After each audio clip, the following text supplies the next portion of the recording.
posisi morfologi Bogor dengan dua gunung tersebut. Nah, sekarang kita untuk lebih tahu lebih lanjutnya, sekarang langsung saja kita persilakan Pak Muslim dari SMA Dwi Warna untuk mempresentasikan materinya. Silakan Pak Muslim. Baik, terima kasih Bu Novita. Ya, Bapak Ibu partisipan juga terima kasih yang sudah bergabung. Mohon izin, ini partisipannya nih orang-orang geografi, jadi saya agak sungkan juga sebenarnya nih para senior-senior saya semua lagi.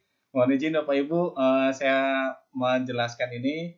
Jadi ini hanya sebagai tugas visiting saja. Ya, mudah-mudahan sih ada beberapa informasi yang bisa bermanfaat yang bisa kita ambil untuk pembelajaran ataupun untuk pembendaharaan ilmu kita gitu ya.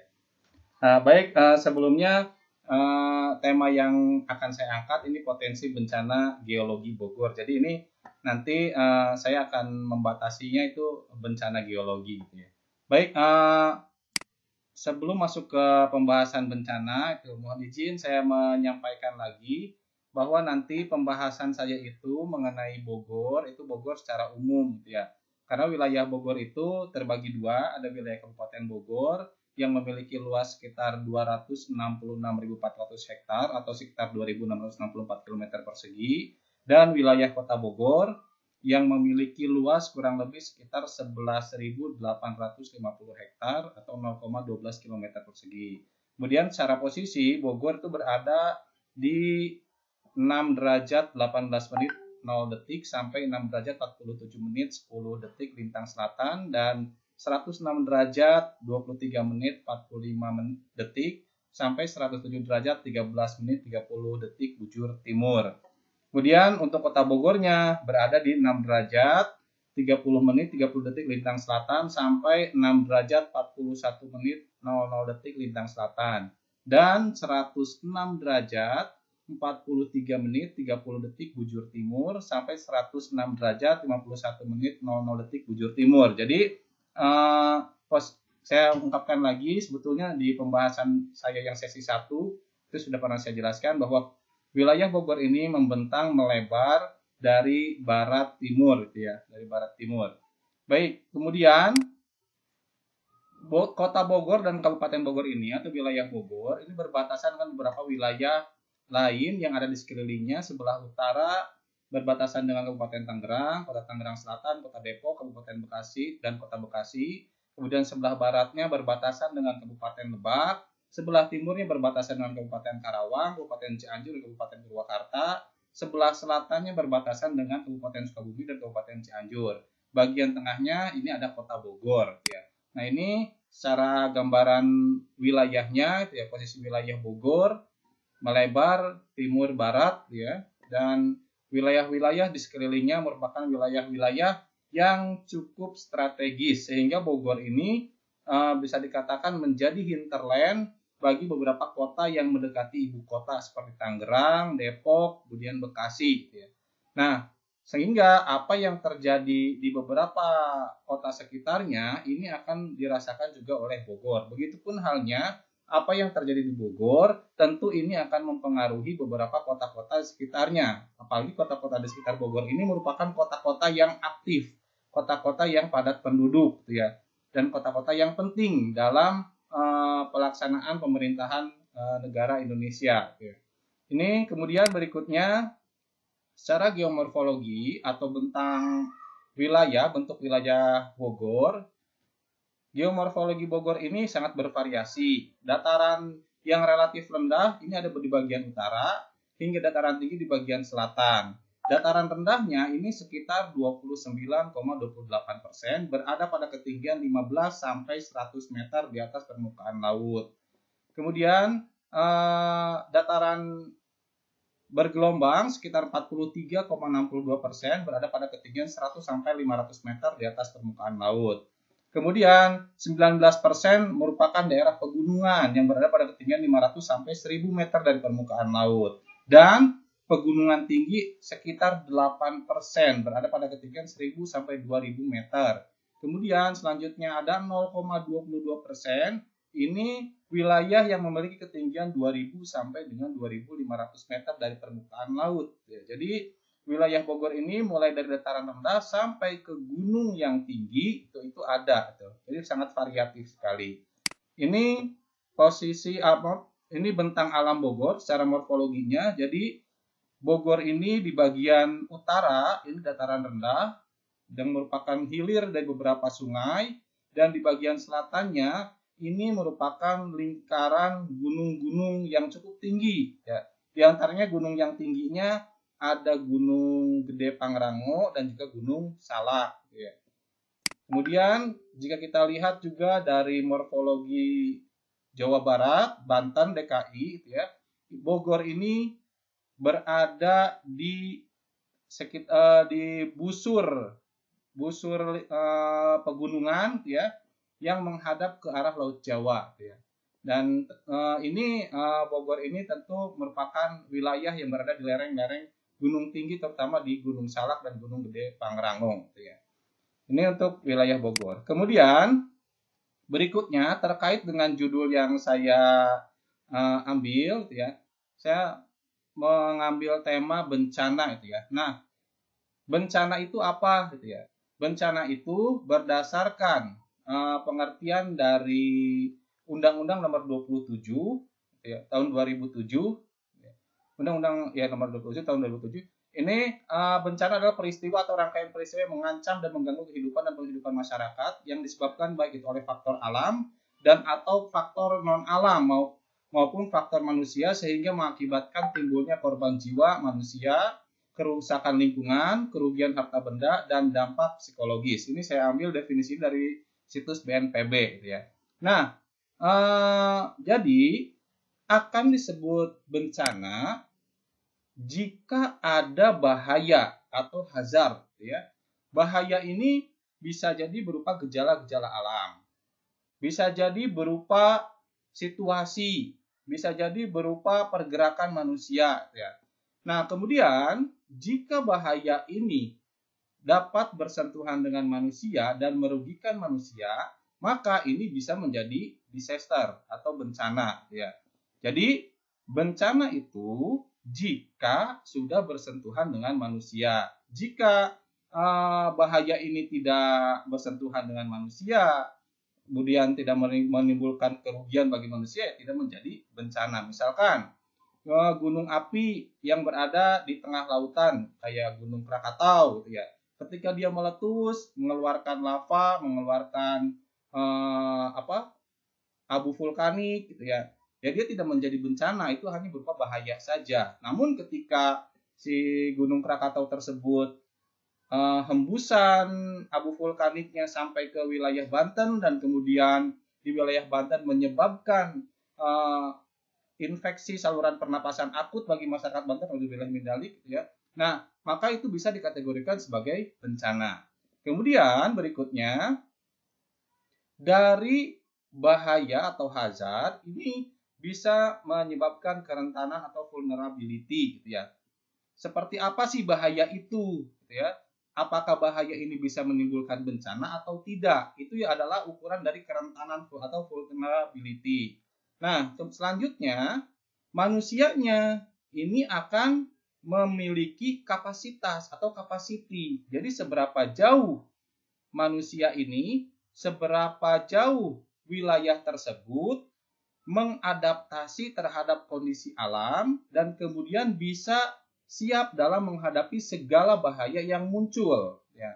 Sehingga nanti berikutnya jika mempertimbangkan kerentanan dan kapasitas ini kita bisa mengukur resiko yang ada itu seperti apa, kemungkinan terjadinya bencana itu seperti apa. Nah, jika kita sudah mendapat besaran daripada resiko ini, maka selanjutnya kita bisa melakukan sebuah manajemen yaitu mitigasi bencana. Nah, mitigasi ini adalah upaya untuk meminimalisir korban atau kerugian yang diakibatkan oleh bencana.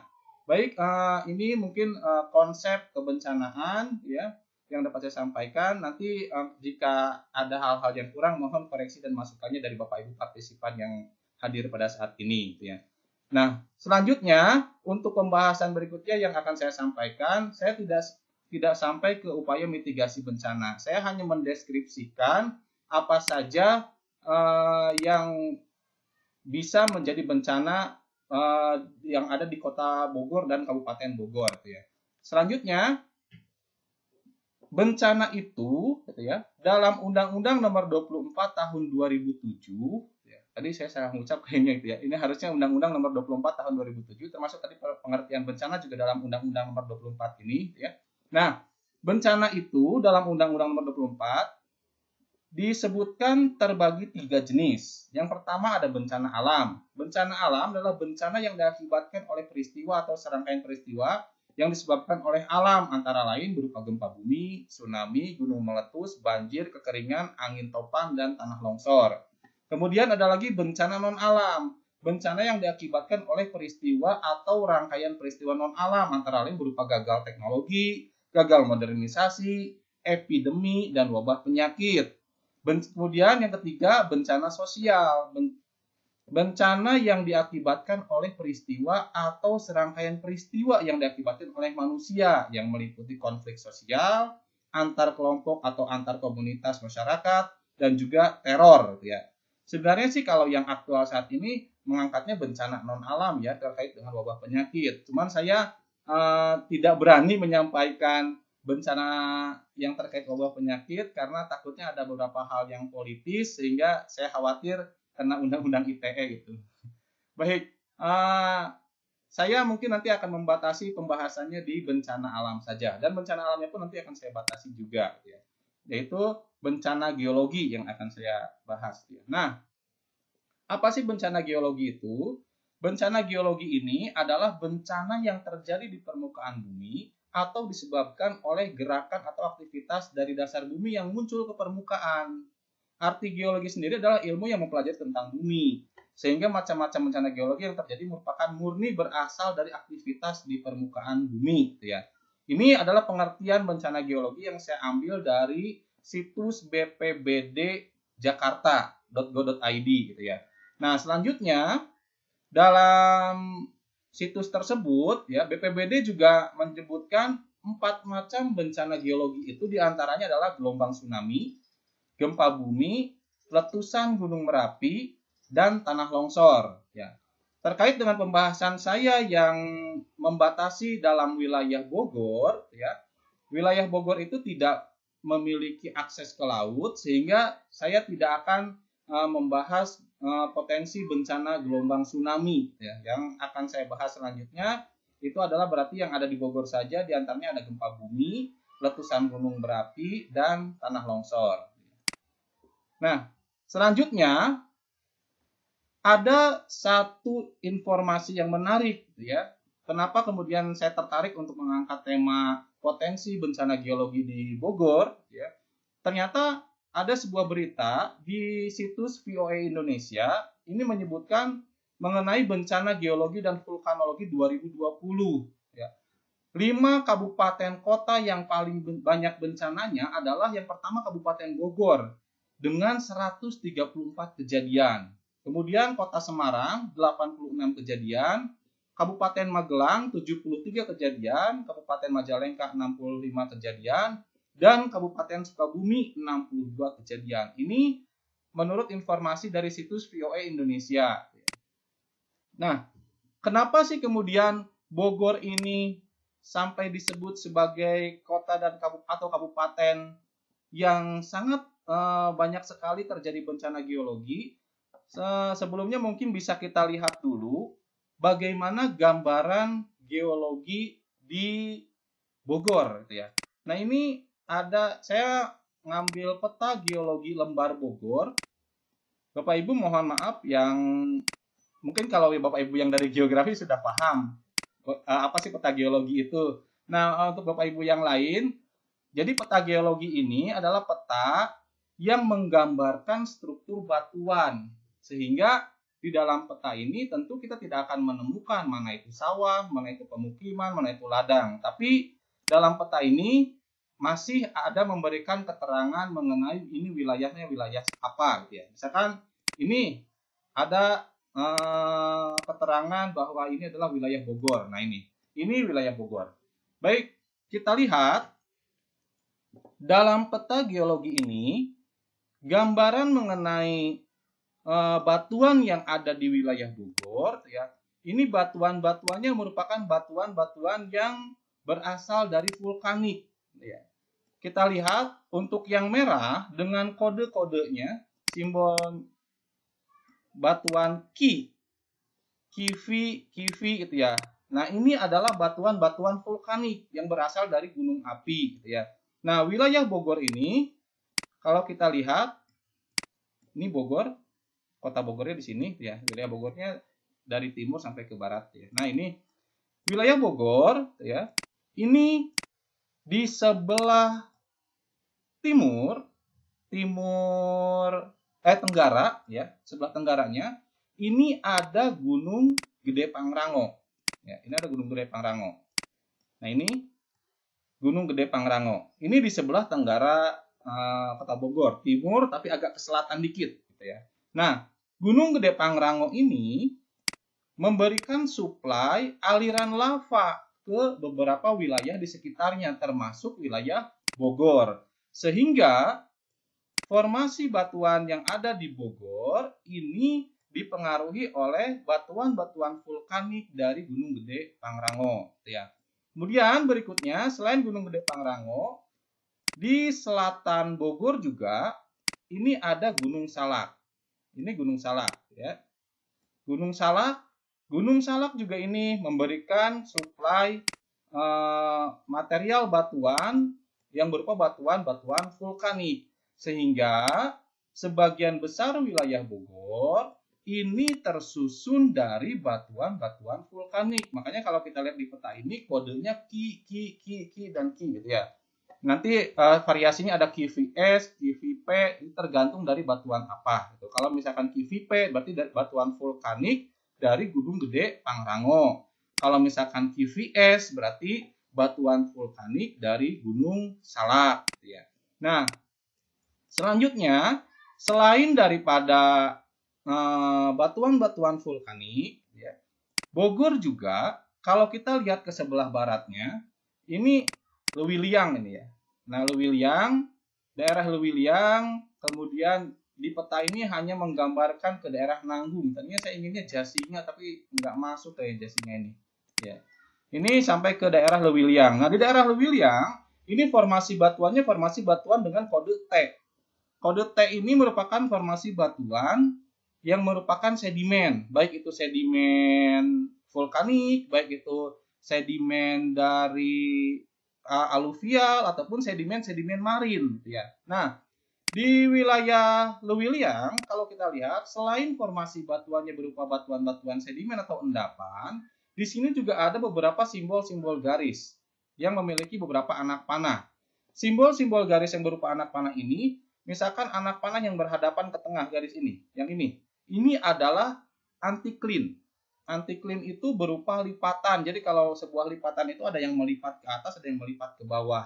Yang melipat ke atas itu adalah antiklin, dan yang melipat ke bawah, cekung, itu adalah sinklin. Yang ini sinklin. Nah, tapi kalau kita lihat di wilayah Lewiliang, kemudian ini tuh apalagi ya? Daerah Lewiliang ke arah barat sedikit, ya.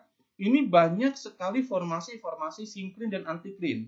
Ini menggambarkan bahwa daerah ini daerah yang terlipat-lipat. Bahkan selain daerah yang terlipat, di sebelah barat Lewiliang ini kita menemukan simbol ini. Anak panah yang satu ke bawah, yang satu ke atas, tapi berpapasan. Ini merupakan sesar geser. Ya. Jadi wilayah ini memiliki retakan yang bisa bergeser.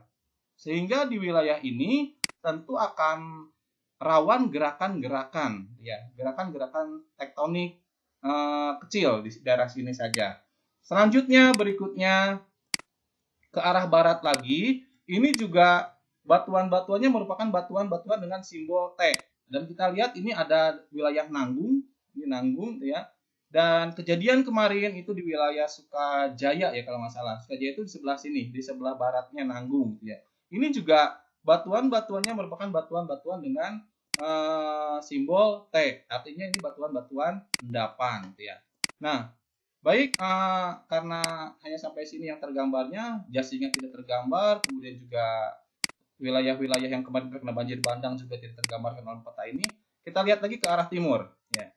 Nah, di arah timur, nah ini ya, ini ada Gunung Hambalang. Ini pasti kita sangat kenal dengan Gunung Hambalang. Wilayah ini di dekat Sentul yang menjadi kawasan internasional. Ya. Nah, kita lihat wilayah sebelah timur. Nah ini di daerah Hambalang, kemudian Gunung Pancar. Nah ini juga ya.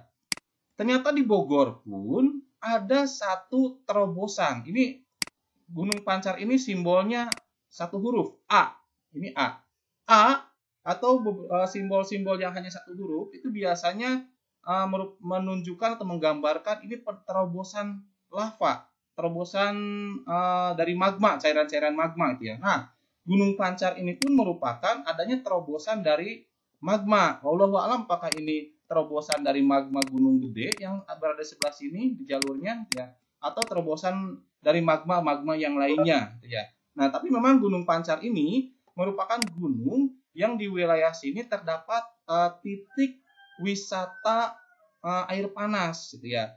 Kalau ada wisata air panas alam, tentu panasnya itu pasti berasal daripada panas magma gitu ya. Nah, kita lihat di sini Gunung Pancar ada lingkaran merah ya, yang kecil ini adalah merupakan gunung api yang berukuran kecil. Nah, ini juga tentu harus menjadi perhatian bersama bahwa ternyata ini ada juga gejala vulkanik di dekat wilayah Sentul dan Hambalang ya. Nah, selanjutnya kita bergerak lagi ke daerah timur Bogor.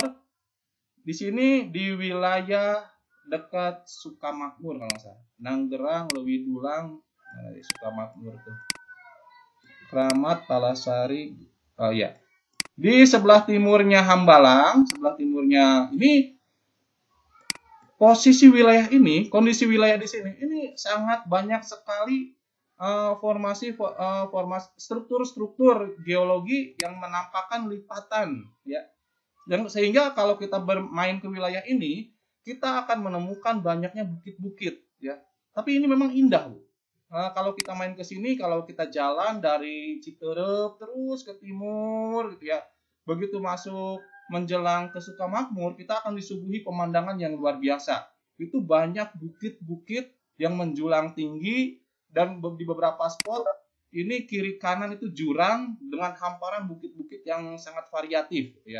Ini dalam peta geologi pun digambarkan bahwa di sini banyak sekali anti-clean yang terangkat di sini, dan kemudian juga ini ada simbol garis yang seperti ini ya. Ini menunjukkan adanya lereng-lereng dengan ini maksudnya itu yang garis gini adalah strike ya, arah lereng gitu ya, arah lereng. Jadi arah lereng. Nah, kalau yang bergaris-garis begini menunjukkan lerengnya ini arah lerengnya cukup curam ya. Ini.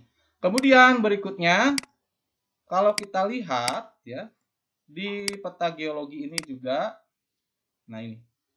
Misalkan kita lihat dulu yang sebelah sini, ini Gunung Gede Pangrango. Kita lihat Gunung Gede Pangrango ya. Arah batuan vulkaniknya ke arah sini. Ini untuk yang batuan vulkanik lama, tua ya. Ini ke sini dan kemudian masuk sampai ke wilayah Bogor. Makanya kalau kita main-main ke daerah kota Bogor dan kemudian kita melihat ini ada sungai Ciliwung ya. Ini kita akan melihat Ciliwung itu di dasar sungainya kita akan banyak menemukan batuan-batuan aliran lava. Dan ini menarik tuh. Bagus dasar sungai Ciliwung untuk wilayah Bogor. Kalau kita lihat di daerah Katulampa misalkan gitu ya.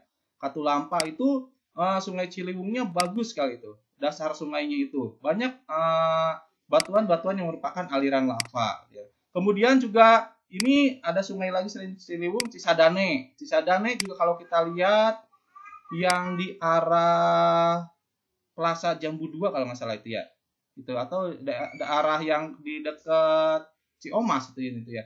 Nah, ini itu juga banyak sekali batuan-batuan yang merupakan aliran-aliran lava dan itu bagus. Nah, ini menunjukkan bahwa dahulu gitu ya, aliran material vulkanik itu mengalir ke arah sini, ke arah Bogor, gitu ya.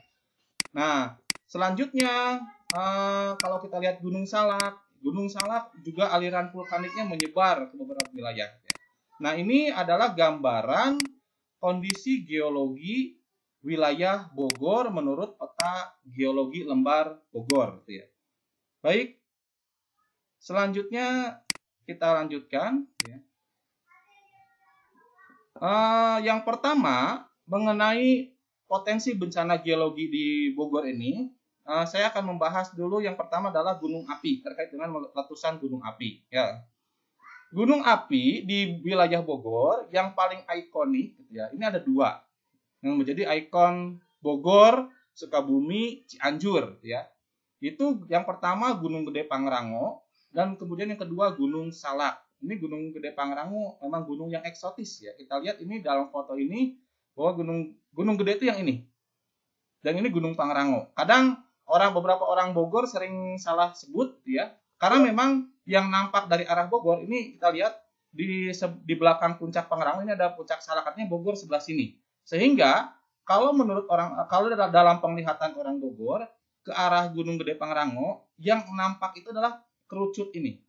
Nah, kerucut ini adalah kerucut Pangrango, bukan kerucut Gunung Gede. Gunung Gedenya itu adalah sudah tidak memiliki kerucut lagi, karena itu sudah menjadi sebuah kaldera yang besar. Di sini kita lihat puncak gede, sebuah kawah kaldera itu ya, dan ada alun-alun Surya Kencana. Ini merupakan kawah lama yang sudah tidak aktif, gitu ya. Dan di sini kalau Bapak Ibu senang naik gunung, ini akan menemukan surga bagi pecinta pendaki gunung, gitu ya. Di sini adalah hamparan padang Edelweiss, gitu ya. Jadi di sini bunga abadi itu terhampar banyak sekali, gitu ya. Sekali-kali boleh deh naik Gunung Gede dan kemudian camping di alun-alun Surya Kencana. Ini luar biasa, gitu ya.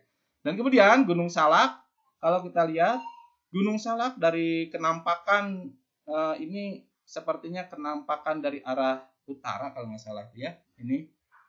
Ini puncaknya sudah tidak satu kerucut, tapi sudah menjadi beberapa puncak-puncak. Kalau nggak salah Gunung Salak itu memiliki 4 puncak, gitu ya. Nah, ini artinya kalau sudah tidak memiliki kerucut tunggal, mungkin ini dahulu pernah ada letusan-letusan besar atau berkali-kali sehingga menghancurkan kerucutnya, gitu ya. Baik, kita masuk pembahasannya satu-satu. Yang pertama kita masuk dulu ke yang terdekat, letusan Gunung Salak, ya. Gunung Salak ini bahkan menjadi ikon simbol pemerintah Kota Bogor. Ya. Dan pemerintah Kota Bogor itu kan logonya ada 4 ya. Ada Gunung Salak, ada Istana, ada Kujang, dan satu lagi apa saya lupa itu ya. Nah, Gunung Salak ini dalam catatan sejarah letusannya itu yang tercatat pada tahun 1668 sampai 1699 ini terjadi erupsi samping. Jadi meletusnya Gunung Salak ini tidak di tengah kerucutnya, tapi dari samping. Ya. Nah, kemudian letusannya ini merusak wilayah 2 Gunung Salak berupa letusan magmatik. Kemudian tahun 1761 terjadi letusan freatik di Kawah Ratu. Ya. Ini letusan-letusan dangkal yang biasanya hanya berupa pelepasan gas atau uap air atau air itu ya, pengeluaran air. Ya. Nah, kemudian 1780 erupsi samping dan erupsi normal di Kawah Ratu. Kemudian tahun 1902 sampai 1903 erupsi samping. Terus beberapa catatan letusan Gunung Salak ini gitu ya. Sampai terakhir ya, ini yang tercatat Gunung Salak itu meletus pada tahun 1938. Berarti ini masih zaman Belanda ya kalau nggak salah. Masih zaman Belanda itu. Nah, kalau kita lihat pola periode letusannya ya 1699, 1761, 1780, dari 2 ke 3 ini selang 20 tahun. Kemudian ini dari 4 ke 5 juga ini sekitar selang 17 tahunan ya. Kemudian selanjutnya lebih sering lagi 1919, 1923 terus ya. Nah, ini polanya, ini pola sekitar 20 tahunan atau bisa lebih sering. Ini dulu letusan-letusan Gunung Salak. Nah, namun Ternyata yang tercatat dari 1938 ini letusan-letusannya sampai sekarang belum ada lagi letusan-letusan yang besar. Ya, ini memang alhamdulillah sih ya, gitu. Tidak ada letusan besar lagi, kita jadi aman. Tapi selain daripada kita bersyukur karena tidak ada letusan besar, kita juga jadi khawatir karena Gunung Api Salak ini kok sudah lama nggak meletus. Ya memang walaupun pernah sih ada pemberitaan di tahun 2019 bahwa di Kawah Ratu itu ada erupsi gitu ya, ada erupsi tapi dalam skala kecil gitu ya, dalam skala kecil gitu ya. Namun dengan melihat catatan letusan dari 1938 sudah lama, sekarang tahun 2020 gitu ya, udah berapa tahun gitu ya. Kita khawatirnya kalau misalkan gunung api sudah lama tidak meletus, khawatirnya akan terjadi letusan yang besar gitu ya. Tapi mudah-mudahan bisa terkendali sih ya. Kita boleh khawatir tapi jangan panik gitu. Yang penting jangan panik karena teknologi geologi sekarang sudah sedemikian hebat ya. Katanya ada yang istilah menormalkan kondisi gunung dengan mengeluarkan gas-gas, tekanan gas di dalamnya sehingga gunung itu menjadi terkendali dalam letusannya. Mungkin karena hal itu gitu ya. Makanya letusan tercatat tuh 1938 sampai sekarang tidak ada lagi letusan besar. Kemudian berikutnya, selain daripada letusan-letusan yang mengeluarkan material lava dan yang lain-lainnya, ya, Gunung Salak ini pun menyimpan ancaman, ya, resiko, ya, adanya pelepasan gas beracun. Di sini dalam informasi Radar Bogor tahun 2007,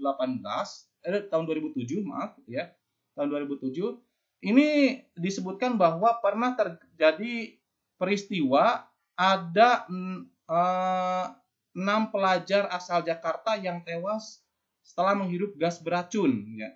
Jadi para pelajar dari Jakarta ini sedang camping di dekat Kawah Ratu. Lokasinya tepatnya kurang lebih di mana saya lupa ini ya. Dan ternyata memang waktu itu mereka sedang kemah dan kemudian ada pelepasan gas beracun dari Gunung Salak, di mana gas beracun dari gunung api ini kadang tidak berbau dan tidak berwarna. Dan begitu terhirup, maka akan terjadi kram jantung atau kram paru-paru gitu, sehingga kejang-kejang gitu ya. Nah ini yang harus kita hati-hati gitu ya ketika kita mendekati wilayah Gunung Salak, terutama Kawah Ratu yang merupakan lubang daripada erupsi Gunung Salak ini. Gitu ya. Kemudian berikutnya, kalau kita lihat ini adalah sketsa daripada Gunung Salak. Ini puncak Salak 1, Salak 2, Salak 3 itu. Nah, ini Kawah Ratu. Jadi letusan yang terjadi pada Gunung Salak ini letusan samping. Ini posisi Kawah Ratu dan ini Cikuluwung ya, ini Cikuluwung yang tadi ini tuh tempat kemah itu. Ini, kalau kita main ke Gunung Bunder juga ini ada pasir reungit, ini adalah jalur pendakian menuju Kawah Ratu. Kawah Ratu ini memang sangat indah. Ini saya pernah sekali di foto ini. Kondisinya seperti ini. Kawah Ratu, jadi kawahnya itu banyak terjadi pelepasan gas, dan katanya sih di sekitaran Kawah Ratu ini gas beracunnya itu melayang-layang sekitar 1 meter di atas permukaan tanahnya. Makanya kalau kita main ke Kawah Ratu ini tidak direkomendasikan untuk jongkok lebih daripada 3 menit. Khawatirnya pada saat kita jongkok kita menghirup gas beracun yang melayang-layang di atas permukaan tanah di Kawah Ratu. Baik, itu Gunung Salak. Selanjutnya letusan Gunung Gede Pangrango. Nah, Gunung Gede Pangrango ini merupakan gunung wisata ya, gunung wisata.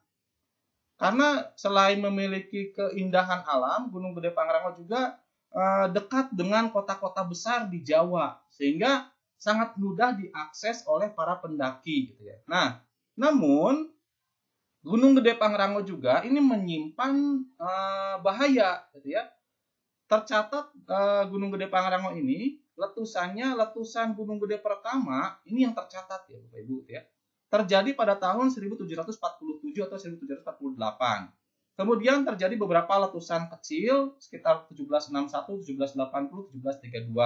Kemudian Gunung Gede ini tertidur hampir 100 tahun. Nah, kemudian pada tahun 1840 terjadi lagi sebuah letusan besar yang sangat tiba-tiba gitu ya, dan membangunkan desa-desa sekitarnya dengan guncangan yang hebat sampai semburan api setinggi 50 meter di atas kawah semburan apinya.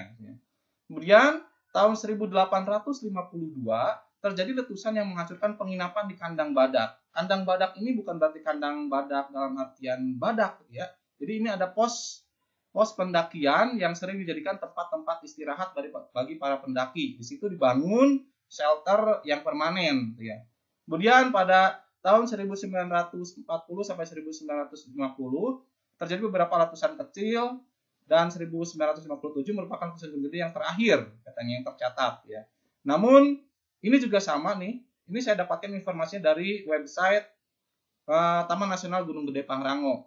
www.gedepangrango.org gitu ya. Nah tadi di sini juga disebutkan bahwa Gunung Gede ini pernah tertidur hampir 100 tahun tidak ada aktivitas apapun. Kemudian tiba-tiba setelah dia tertidur 100 tahun terjadi letusan yang besar dan sangat tiba-tiba gitu ya. Nah ini potensi yang harus kita hati-hati gitu ya terhadap gunung api gitu ya. Kemudian berikutnya catatan mengenai potensi bencana. Tadi kan bencana itu adalah di mana ada bahaya yang bisa mengenai manusia. Nah, Gunung Gede ini gunung yang populer. Di mana pengunjung Gunung Gede ini tercatat ini bisa mencapai 600 orang per hari pengunjungnya. Makanya Taman Nasional Gede Pangrango ini selalu membatasi dan membuat sistem perizinan yang sangat terpadu supaya pengunjung yang datang ke Gunung Gede Pangrango ini bisa terkendali, tidak terlalu sesak, tidak terlalu padat, terkait juga dengan yang pertama kondisi kelestarian alamnya dan yang kedua juga tentu potensi bencananya itu ya. Nah ini tercatat sampai 600 orang per hari, bahkan dari bulan April sampai bulan Mei ya, ini tahun 2019 kalau salah ini ya informasinya tuh ini sudah mencapai 9.000 orang yang terdaftar ingin mendaki ke Gunung Gede Pangrango. Nah ini saya dapatkan informasinya dari traveltempo.co gitu ya. Baik, itu informasinya. Kemudian bila kita lihat bentuk Gunung Gede dan Pangrango gitu ya. Ini ada sebuah maket gitu ya. Maket morfologi Gunung Gede Pangrango gitu ya. Nah ini kemudian juga ada informasi bila Gunung Gede ini meletus, maka aliran lava dan laharnya ini akan mengarah ke arah Cianjur, yang Gunung Gede ya. Dari bentuk kawahnya jika terjadi letusan, maka aliran lahar atau lavanya ke wilayah Sukabumi sangat kecil kemungkinannya ya. Nah, kemudian jika kita melihat bentuk lubang kawahnya juga gitu ya, ini Gunung Pangrango. Pangrango ini mengarah ke arah barat daya dan kemudian ini Gunung Gede kawahnya mengarah ke arah utara, di mana di arah utaranya ini, di arah utara kawah gede ini merupakan daerah Cipanas kalau nggak salah ya. Ya.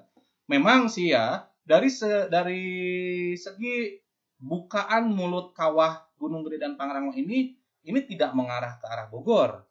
Cuman kita harus hati-hati gitu ya. Karena waktu letusan Gunung Merapi juga Mbah Marijan ternyata tidak menduga bahwa letusannya itu abu vulkaniknya bisa berbalik arah ke arah posisi kampungnya Mbah Marijan yang notabene itu bukan aliran lava dari Gunung Merapi. Makanya Mbah Marijan selalu tenang aja di posisi rumahnya ketika yang lain berlarian ketika Merapi meletus. Nah, Bogor juga gitu ya, walaupun mulut kawah Gede Pangrango ini tidak mengarah ke arah Bogor, tapi tentu kita harus hati-hati jika kalau Gunung Gede ini meletus atau Gunung Pangrango ini meletus lagi gitu ya. Semburan abu vulkaniknya dengan dibawa oleh angin kalau ke arah barat ini ke arah Bogor. Gitu.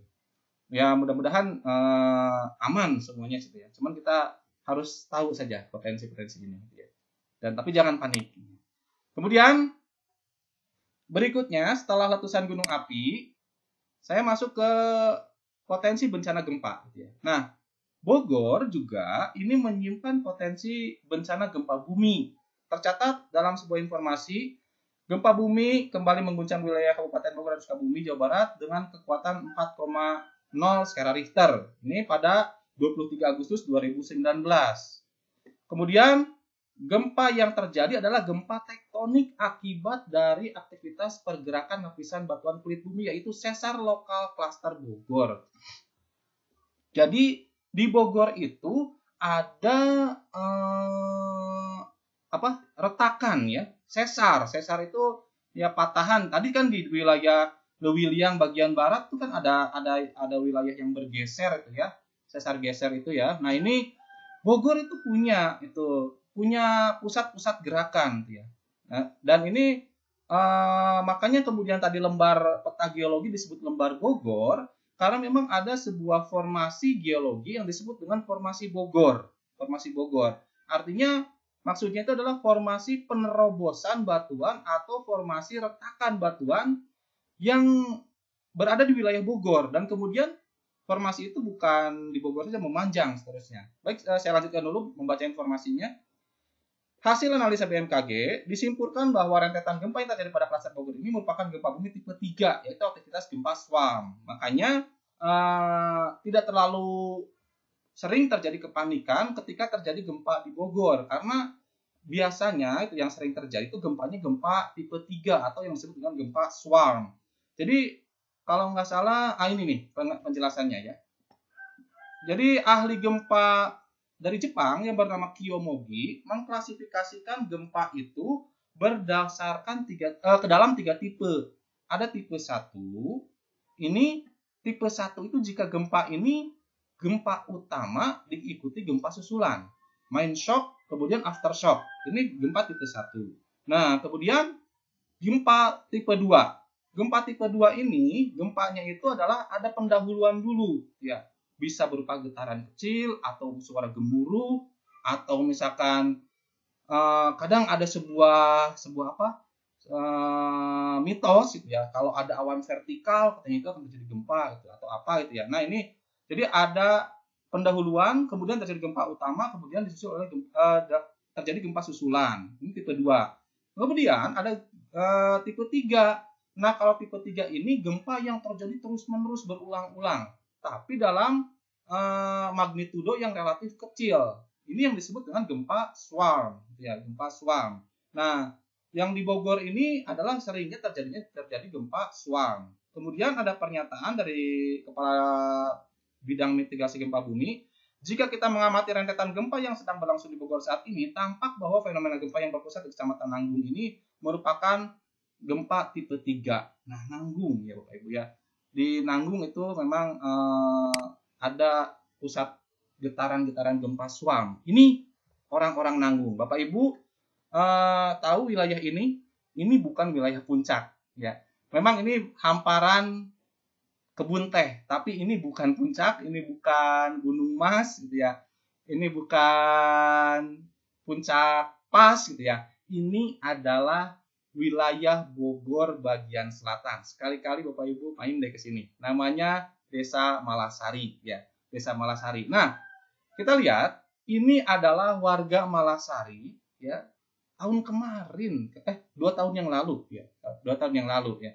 Mereka sampai harus tinggal di tenda-tenda darurat yang dibuat di kebun teh. Ya. Nah ini karena memang waktu itu terjadi gempa yang berulang-ulang dan membuat gerakan-gerakan tanah yang ada di sekitar sini, sehingga masyarakat khawatir jika tinggal di rumahnya. Ya.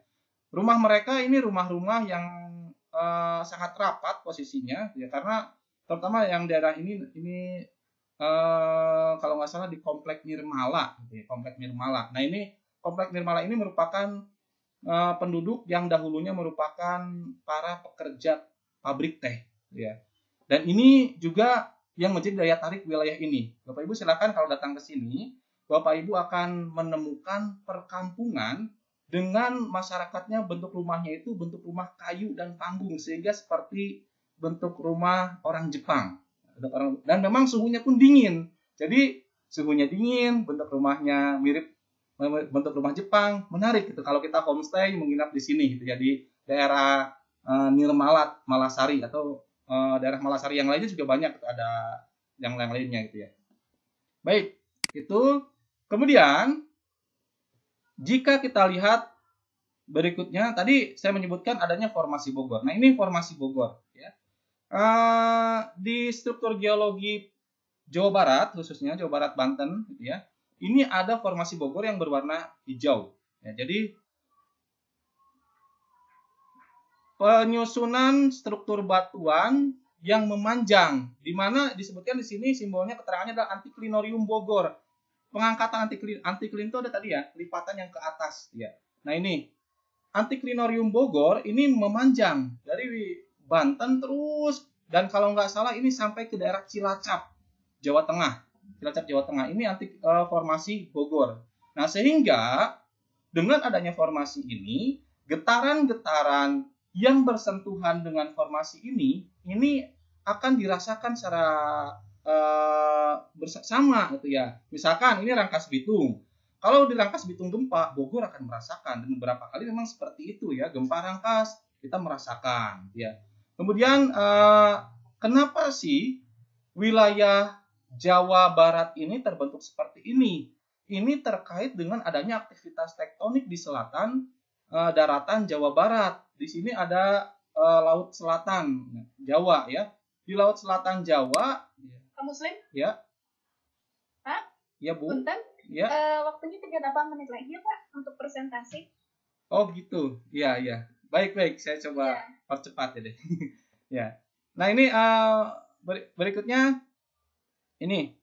Ya, jadi aktivitas tektonik di selatan Jawa ini mempengaruhi kondisi daratan Jawa Barat khususnya itu ya. Ini sehingga di daerah Jawa Barat ini banyak sekali simbol-simbol patahan. Ini kita lihat ini simbolnya yang strip-strip segitiga ini adalah sesar naik, kemudian ada juga lipatan. Ini di wilayah Bogor nih, ada sesar naik, ada daerah lipatan tuh ya di daerah Bogor itu.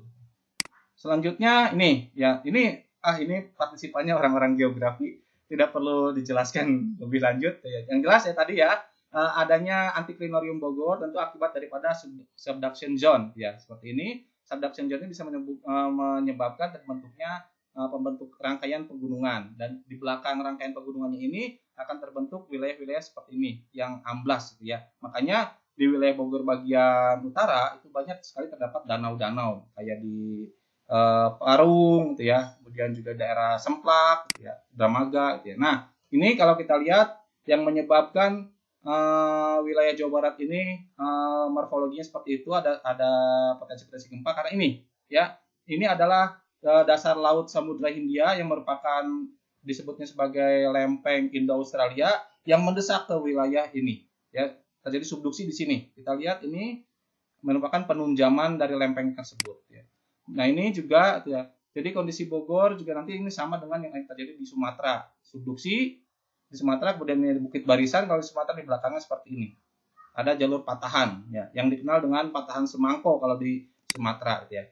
Baik, selanjutnya yang terakhir, potensi bencana Bogor itu adalah yang sering terjadi pemberitaan, di beberapa media, yaitu pergerakan tanah Bogor ya. Pergerakan tanah di Bogor ini tercatat pada radar Bogor tahun 2019 sebanyak 250 desa Kabupaten Bogor ditetapkan sebagai kawasan rawan bencana. Ya, ini 250 desa. Di antaranya adalah lokasi yang paling rawan besar kejadian itu yaitu selatan dan barat, Cisarua, Megamendung, Cijeruk, Tenjolaya, Taman Sari, Cigudeg, Luwisadeng, Diwidang, dan Sukamakmur. Ini menurut radar Bogor. Kemudian potensi tertingginya dimiliki 10 kecamatan yaitu Sukajaya, Nanggung, Lewiliang, Citerep, Babakan Madang, Sukamakmur, Taman Sari, Tenjolaya, Cijeruk, dan Cigombong. Ya. Kemudian juga berikutnya ada informasi dari Tempo, ada 22 kecamatan yang masuk dalam daerah rawan pergerakan tanah, Babakan Madang, terusnya ya ini di wilayah Bogor daerahnya rawan. Nah, ini kondisi pergerakan tanah yang terjadi ini daerah Sukajaya kalau saya yang kemarin terjadi ya. Jadi pergerakan tanahnya memang besar ya. Longsor itu longsor yang cukup besar ya. Nah, kemudian ini adalah peta kerawanan gerakan tanah, zona kerawanan gerakan tanah ya. Untuk wilayah timur ini tadi ya ada wilayah Sukamakmur ya, ini warnanya pink itu tinggi. Kemudian di barat ini juga pink di sekitaran Lewiliang, Lewisadeng, Nanggung, Sukajaya itu ini warnanya pink. Ini daerah-daerah yang rawan gerakan tanah ya. Nah, ini juga yang dari Badan Informasi Geospasial juga memetakan yang hampir sama informasinya. Yang barusan tadi dari SDM kalau salah, Badan Geologi, ya, dari Badan Geologi ini dari BIG, Badan Informasi Geospasial juga sama memetakan bahwa di sebelah timur daerah Citeur, Babakan Madang, Sukamakmur ini rawan longsornya tinggi. Kemudian di baratnya Sukajaya, Nanggung, ya daerah Leuwi Sadeng, Jasinga ini rawan longsornya tinggi, ya. Nah, di antaranya yang menjadi pemicu atau penyebab seringnya gerakan tanah di Bogor ini adalah jenis batuannya itu merupakan batuan yang merupakan batuan endapan vulkanik, ya, endapan gunung api, ya. Nah, kemudian selain daripada karena kondisi batuan yang merupakan endapan gunung api, juga terjadi alih fungsi lahan di daerah tersebut. Ya, memang, ya, kondisi batuan itu tentu tidak pasti menyebabkan gerakan tanah. Ada satu trigger diantaranya pemicunya itu adalah air, ya. Bogor ini kondisinya curah hujannya lumayan tinggi, bahkan sangat tinggi gitu, ya. Nah, sehingga karena kondisi batuannya seperti itu ditambah curah hujan yang tinggi, airnya itu mudah meresap ke dalam batuan dan batuan menampung air, akibatnya lama-kelamaan ketika kandungan airnya cukup banyak, ya batuannya bergerak. Apalagi di Bogor bagian barat ini di atasnya sedimen vulkanik, di bawahnya itu ada batuan-batuan dari gunung api tua. Tentu itu batuan-batuan keras, di atasnya batuan-batuan gembur, sehingga gunung api tua itu menjadi bidang gelincir bagi batuan di atasnya yang merupakan endapan batuan gunung api. Nah, endapan gunung api ini harusnya mengikat, tapi karena di atasnya itu alih fungsi lahannya sudah sangat besar, gitu ya, sehingga tidak lagi mengikat seperti itu. Mungkin itu karena waktu juga sudah ini, ya. Baik, Bu Novita, terima kasih Bapak Ibu. Demikian yang dapat saya presentasikan. Selebihnya mungkin barangkali ada yang mau dikoreksi dari apa yang saya sampaikan, ya, atau ingin menyampaikan informasi tambahan, saya persilahkan. Saya kembalikan ke moderator, Bu Novita. Bu Novita? Ya, baik, Pak. Iya. Baik. Terima kasih Pak Muslim atas pemaparannya. Mungkin di sini ada beberapa yang ingin ditanyakan. Saya bacakan dulu dari chat dulu ya, Pak. Iya, baik, Bu. Ini dari Ibu Nenti Haryanti, ya. Terima kasih atas pertanyaannya, Bu. Yang pertama itu, seberapa besar potensi gempa untuk di wilayah Bogor? Yang kedua, apakah potensi tersebut berkaitan dengan masih adanya gunung yang aktif? Jadi ada 2 pertanyaan ya, Pak. Silakan kalau mau dijawab terlebih dahulu. Baik, Bu. Sementara yang lain boleh menyiapkan pertanyaannya.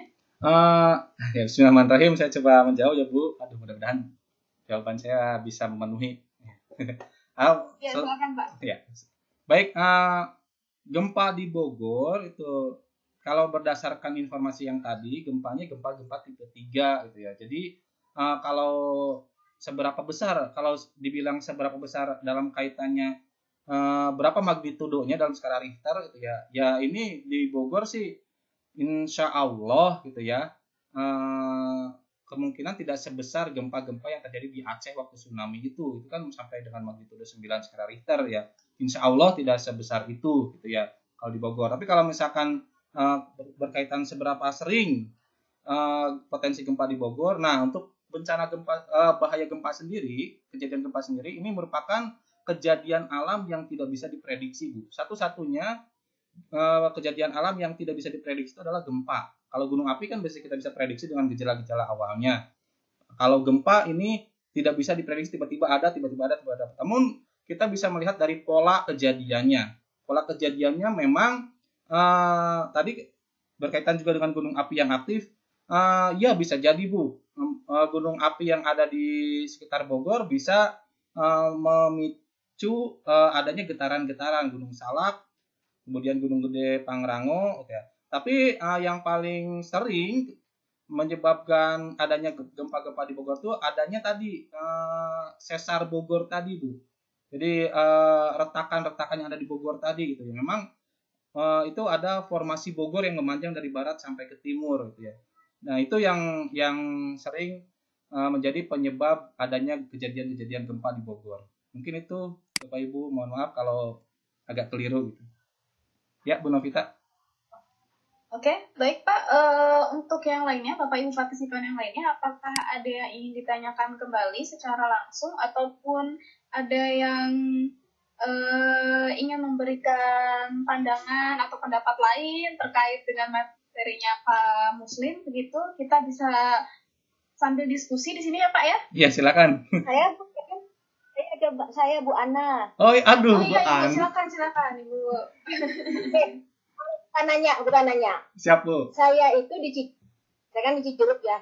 Ya, ring 1, keren kan? Ring 1-nya Gunung Salak. Iya, Bu. Saya tiap hari ngeliat Gunung Salak itu di depan mata. Iya, Bu. Ya, ya, betul. Termasuk Cigombong, Caringin, Taman Sari, itu pemandangan kita saya lihat itu. Iya, betul. Keren.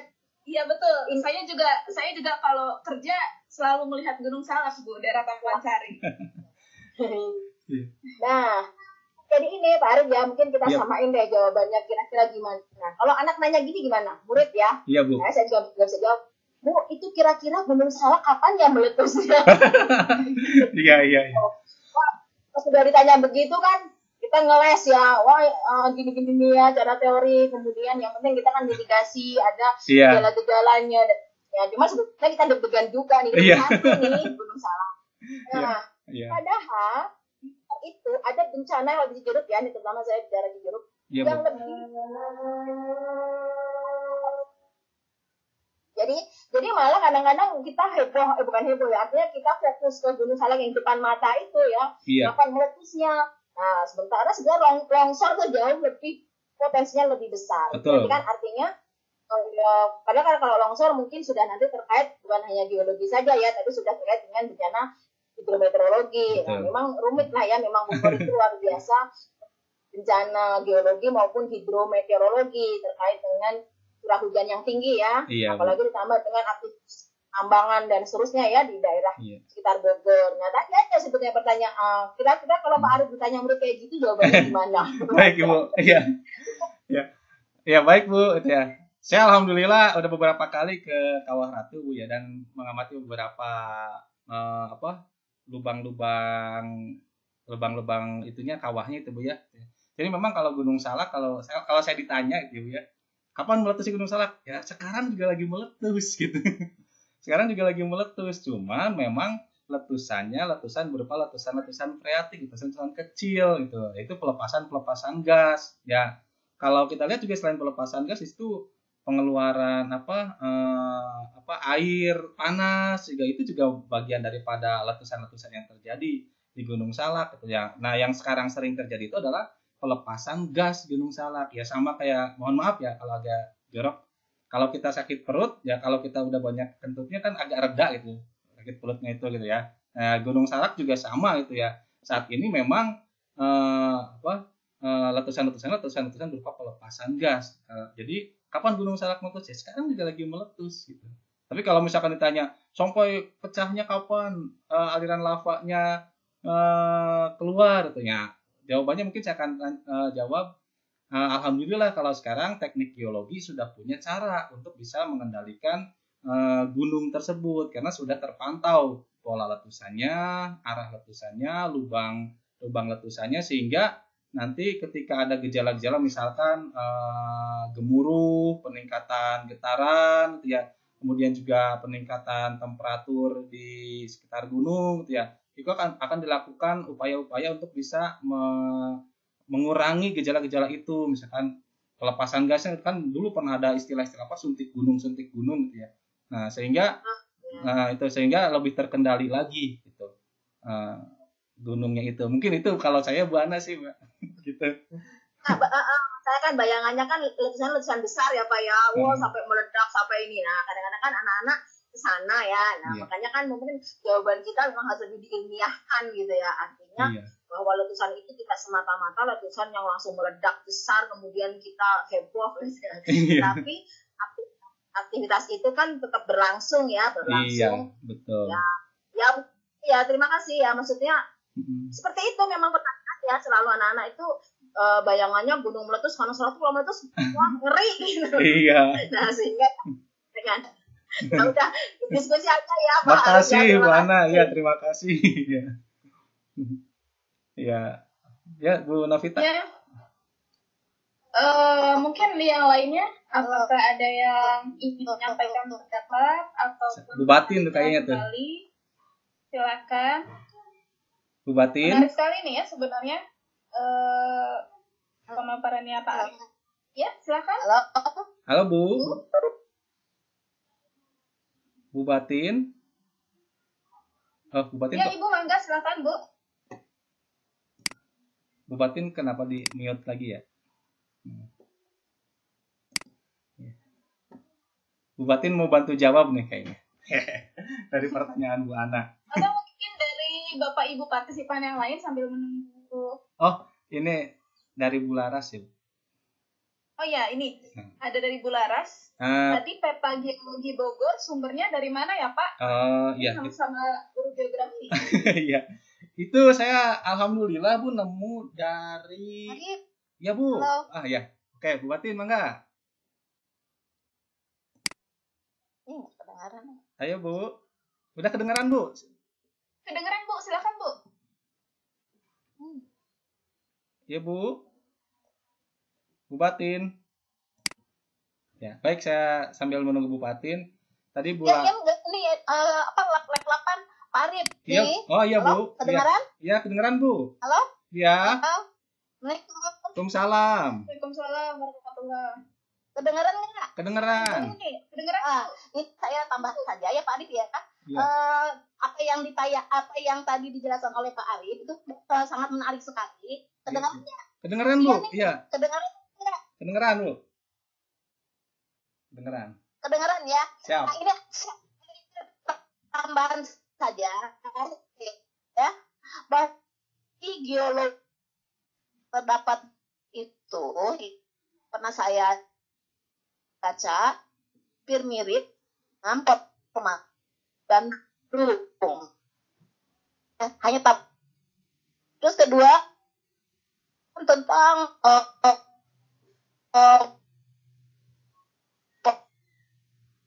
satunya di sini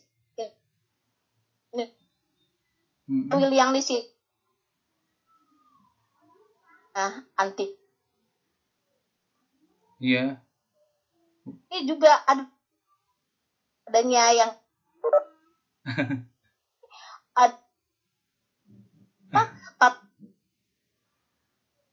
terutama yang putus-putus Bu Batin. liang Bu. Di saya terdengarnya putus-putus Ibu. Halo Ibu. Kenapa putus-putus? Iya putus-putus Iya, nih. Halo.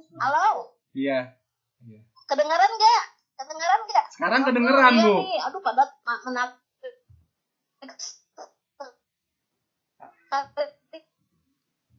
Ini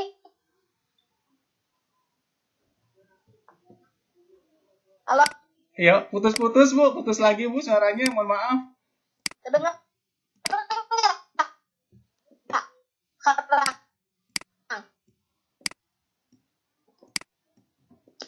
Putus Ibu, mungkin sinyalnya Bu. Ya. Aduh Bu Batin suaranya putus ya. Baik, kalau gitu saya. Halo. Iya. Iya Bu. Halo Arif. Iya, siap. Halo Pak Arif. Iya Bu. Halo. Iya Ibu. Iya sinyalnya nih. Ada sinyal pada banyak yang mau saya sharing nih. Wah, baik Bu. Dicoba lagi Bu. Kedengaran? Aduh Pak Arif. Saya Putus lagi. Nah, kedengaran nggak? Iya. Sekarang kedengeran. Kedengaran nggak? Sekarang. Kedengeran. Iya. Aduh, ini Pak Arif. Tadi ini saya hanya nambahkan saja ya. Baik Bu. Formasi Bogor itu geologinya sebetulnya sama dengan formasi yang ada di Bandung ya, di sini ya tambahan ya. Oh, iya. Apa yang saya baca, apa yang pernah saya dengar ya dari para ahli di sini. Betul. Kedua, zona formasi geologi yang berada di wilayah Luwiliang ya. Luwiliang, Nanggung itu betul itu benar sekali ya. Ada yang namanya dengan antisiklinnya ya, di sini siklinnya, sesarnya, bahkan ada patahannya ya di sini. Nah itu contohnya yang kalau misalnya Pak Arif mau ke daerah Luwiliang lewat lingkar Luwiliang, kita melihat kan ada jalan Galuga ya. Nah itu salah satu contoh. Ada yang kita sebut dengan horse, ada yang kita sebut dengan graben. Oh iya. Itu yang kita sebut dengan formasi geologi ya.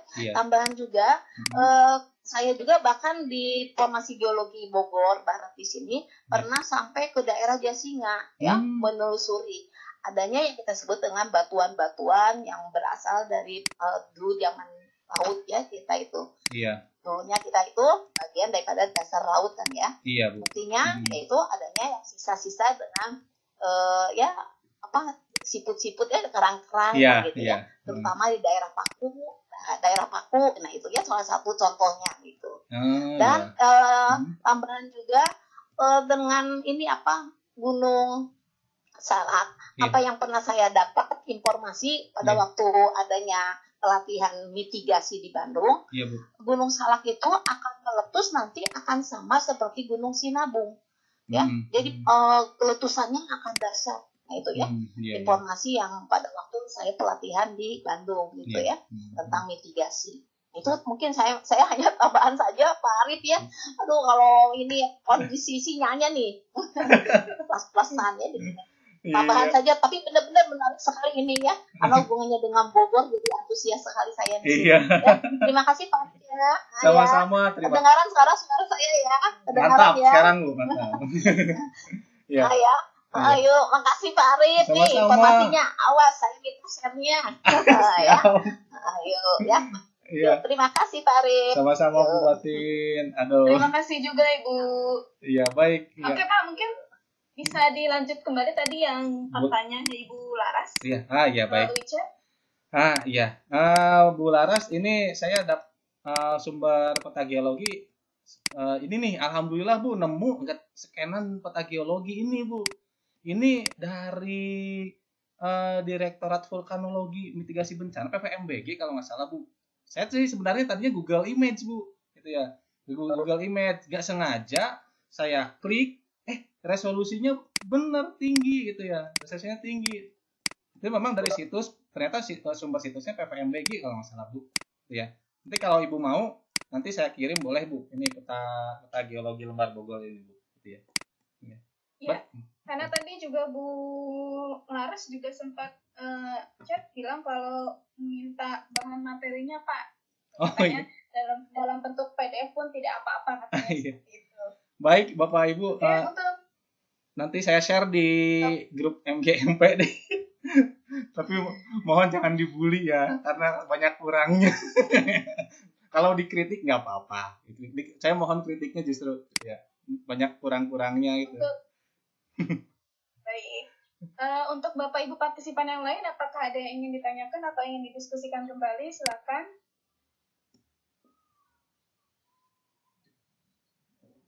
Kalau saya mungkin menyambung tadi informasi dari Bu siapa tadi? Bu Batin. Bu Batin Wardah ya. Iya, betul. Iya, soal ini Pak yang ya lebih kita tuh mungkin sepertinya memang harus juga tadi pendidikan mitigasi bencana itu seperti apa, terutama di daerah-daerah yang tadi kan kalau Bu Ana itu kan bilang ring 1 ya, daerah Cijeruk kan. Betul. Karena memang kebetulan saya juga bekerja di daerah Taman Sari ya Pak. Iya. Itu kan kalau sekolah saya itu kan pondok ya Pak ya. Jadi kan pasti mereka, nah ini yang khawatirnya ini, apakah misalkan ketika terjadi di malam hari, pasti otomatis akan hektik gitu, mereka akan crowded gitu. Iya. Jika ada misalkan tiba-tiba dan misalkan letusannya langsung besar, itu kan pasti. Apalagi untuk anak-anak yang masih di umur-umur SMP dan SMA yang masih belum paham gitu kan. Nah, memang sepertinya yang pendidikan untuk mitigasi bencana ini sangat diperlukan gitu. Iya, apalagi karena kita tidak tahu ya, tadi kan Bapak bilang yang justru malah yang kita khawatirkan apakah itu gempa bumi kah atau apakah itu letusan gunung kah. Kita kan memang harus punya pendidikan untuk bisa mengantisipasi dan mengurangi dampak-dampak yang lebih parah lagi gitu. Gitu terutama untuk anak-anak yang memang mereka masih belum tahu bagaimana sih cara untuk melindungi diri mereka seperti itu. Iya, betul. Baik, Bu Navita, mungkin sedikit kalau saya ini ya. Baik, untuk Bapak Ibu yang lain apakah ada yang mau ditanyakan kembali? Iya, Pak? Iya. Baik, kalau misalkan untuk saya mungkin sedikit saran, tapi mungkin ya kalau kurang mencerahkan mohon maaf tuh. Nah, ini untuk sekolah Ibu, karena Ibu berada di posisinya itu di kaki Gunung Salak ya Bu ya. Dan juga itu kan arah timur ya. Ya Pak. Ya di kaki Gunung Salak yang di daerah dekat Sukamantri Bu ya. Yang memang itu di sekolah Ibu lorong-lorong antar kelas ya sebaiknya sih memang besar gitu ya. Itu baiknya besar. Kemudian juga kalau berdasarkan konsep dari mitigasi bencana, pintu ruangan itu harus membukanya itu jangan ke dalam tapi keluar. Daun pintu itu harus membukanya itu keluar. Jadi begitu ada anak-anak yang di dalam kelas itu lari itu tinggal dorong pintu, bukan narik pintu ke dalam gitu. Buka pintunya itu gitu ya. Oh iya betul. Itu. Ya, terus saya memang kalau itu sih Gunung Salak sih khawatirnya itu kan nanti gasnya itu ya. Ya itu nanti bisa mengantisipasi gas itu dengan membuat masker sederhana, kain dibasahin tutup ke hidung karena nanti gas-gas beracunnya kalau ke kain basah nanti nempel jadi nggak kehirup ke hidung gitu.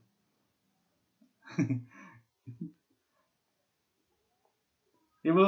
Ya hal-hal yang seperti ini kan yang kadang kita lewatkan ya Pak, maksudnya karena apalagi terutama kan berkaitan dengan pembangunan ini kan memang nggak ada kaitannya dengan kita guru ataupun karyawan gitu ya. Cuma memang ya hal-hal yang seperti ini yang tadi kayak penyediaan masker kain, terus tadi yang pintu harus ternyata posisi daun pintunya harus dibukanya keluar dibandingkan ke dalam gitu kan. Apalagi berarti juga itu berlaku untuk di setiap ruang-ruang kamar anak-anak gitu ya Pak ya. Iya Bu. Tidak hanya di ruang kelas kan, karena kan kita nggak tahu nih posisinya apakah bencana itu akan di malam hari atau di siang hari. Oke, Bapak Ibu, yang lainnya apakah ada yang ingin ditanyakan?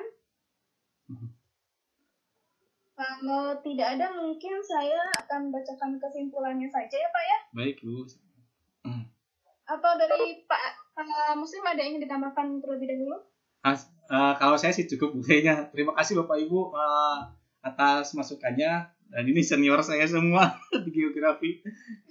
Makanya saya agak sungkan sebetulnya membahas ini. Tapi ya mudah-mudahan bisa berlanjut ya kita sharing informasinya gitu ya. Dan sehingga kita bisa saling belajar, terutama saya gitu. Belajar ke para senior gitu. Salam. Ya insya Allah nanti kalau materi saya coba share di grup MGMP gitu ya.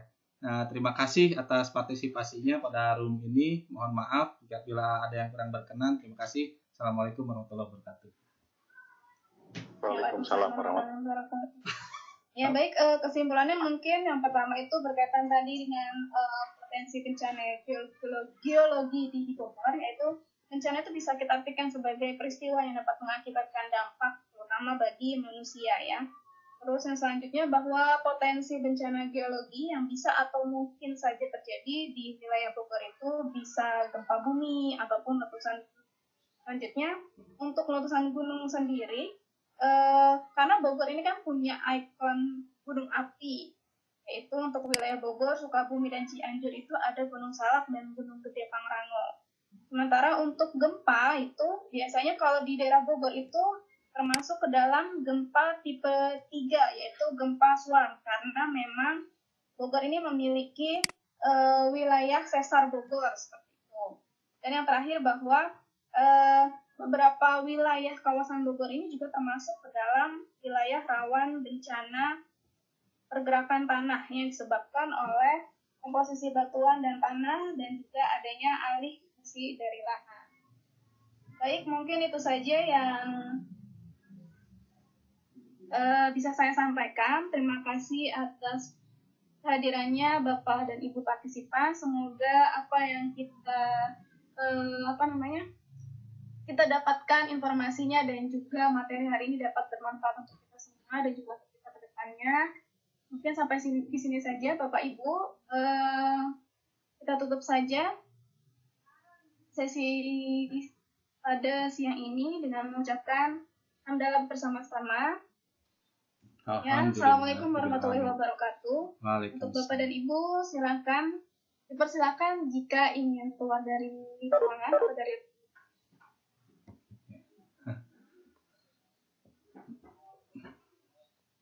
Oke, alhamdulillah ya Pak Muslim dapat berjalan dengan lancar ya Pak ya. Alhamdulillah. Presentasi keduanya sudah selesai.